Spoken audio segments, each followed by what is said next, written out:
الحمد لله نحمده ونستعينه ونستغفره ونؤمن به ونتوكل عليه ونعوذ بالله من شرور أنفسنا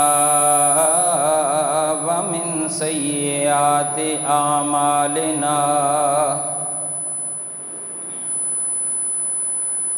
من يهده الله فلا مضل له ومن يضلله فلا هادي له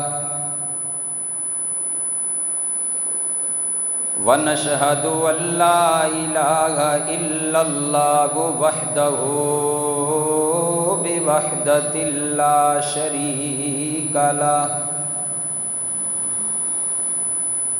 ونشهد أن سيدنا ومولانا محمدًا عبده ورسوله أعوذ بالله من الشيطان الرجيم بسم الله الرحمن الرحيم فصل لربك وانحر وقال تعالى في مقام آخر قد أفلح من تزكى وذكر اسم ربه فصلى وقال تعالى في مقام آخر لن ينال الله لحومها ولا دماؤها ولكن يناله التقوى منكم قال النبي صلى الله عليه وسلم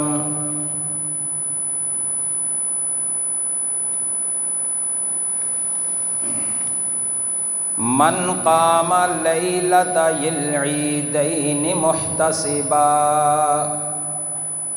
لم يمت قلبه يوم تموت القلوب أو كما قال عليه الصلاة والسلام صدق الله مولانا العظيم وصدق رسوله النبي الكريم ونحن على ذلك لمن الشاهدين والشاكرين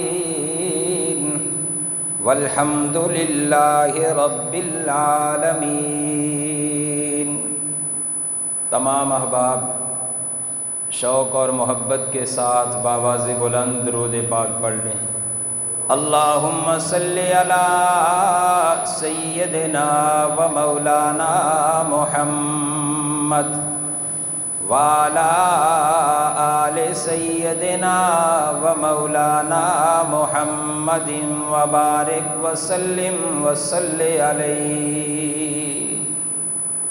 سبحانک لا علم لنا الا ما علمتنا انک انت العلیم الحکیم۔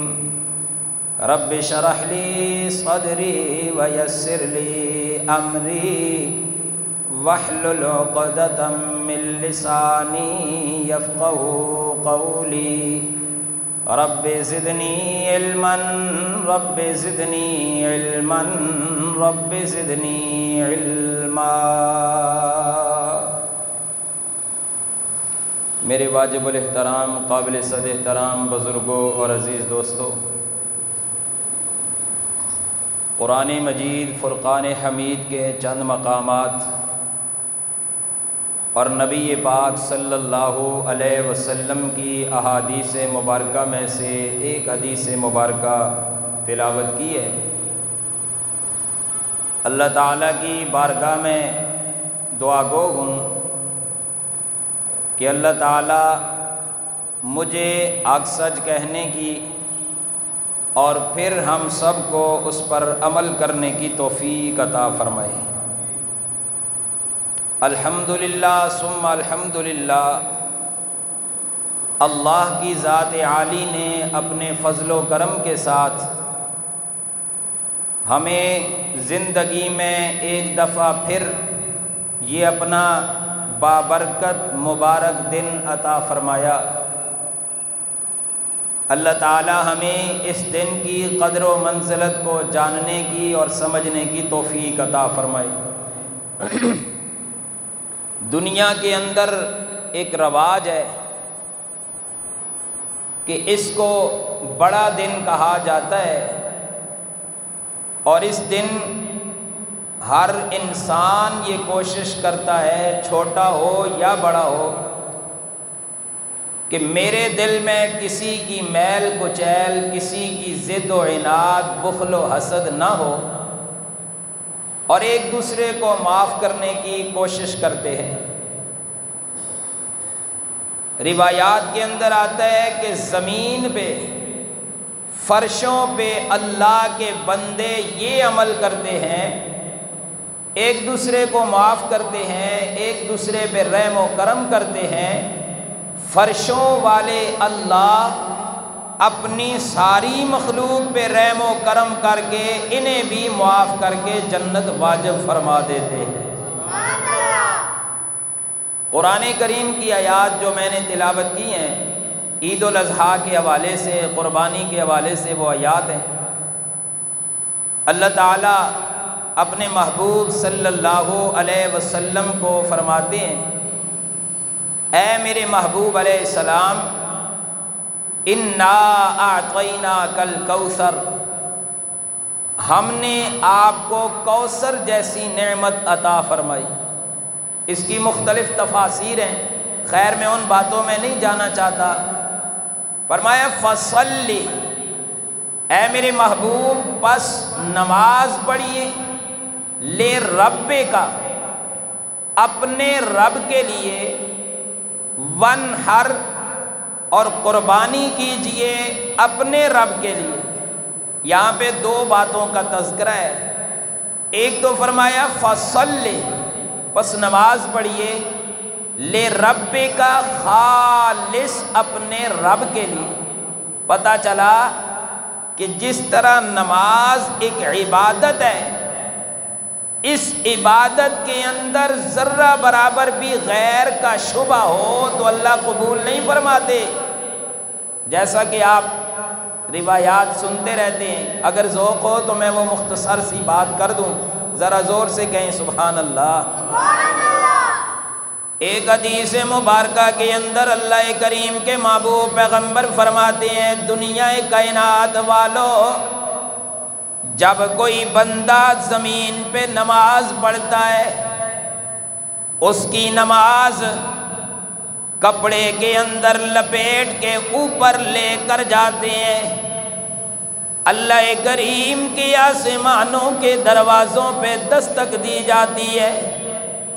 اگر یہ نماز خالص اللہ کے لیے ہے، اس نماز کے اندر ذرہ برابر غیر کا شبہ نہیں، اسے خوشی کے ساتھ لے کر آسمانوں کے دروازوں سے ہوتے ہوئے یہ نماز اللہ کریم تک پہنچا دی جاتی ہے۔ اور اگر اس نماز کے اندر 99% اللہ کی رضا ہے، 1% غیر کا شبہ ہے، تو اللہ کریم اپنے فرشتوں کو حکم فرماتے ہیں، اے میرے فرشتوں، اس نماز کو کالے کپڑے میں لپیٹ کر نمازی کے منہ پہ مار دو، اس لیے کہ جس غیر کا شبہ اس نے اس کے اندر کیا ہے، اس نماز کو اسی کے لیے دیا جائے۔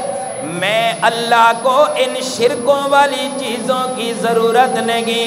فَصَلِّ لِرَبِّكَ، نماز پڑھیے تو خالص اللہ کے لیے، غیر کا ایک شبہ بھی ہوگا اللہ اسے قبول نہیں فرمائیں گے۔